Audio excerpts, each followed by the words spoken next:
Здравствуйте, меня зовут Варнель Ольга Леонидовна, я работаю в комплексной клинике, я врач высшей категории. Поговорим о проблеме храпа. Храп – это состояние, характеризующееся периодическим сужением дыхательных путей во время сна. Храп – распространенный симптом, встречающийся примерно у 50% взрослого населения. Если у вас остановки дыхания во сне, это создает серьезные проблемы для здоровья.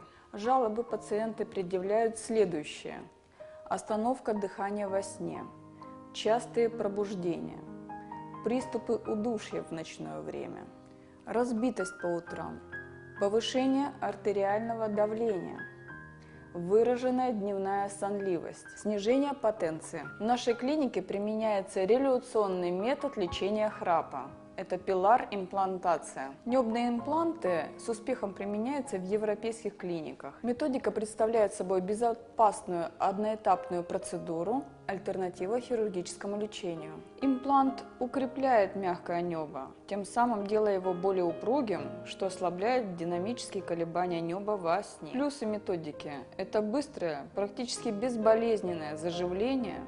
Длительность процедуры выполнения составляет 10-15 минут. В зависимости от степени нарушения дыхания во сне выбирается индивидуальная тактика лечения. В нашей клинике применяются все виды лечения храпа. При легкой степени применяются радиочастотные и лазерные методики. Остановки дыхания во сне являются риском серьезных осложнений.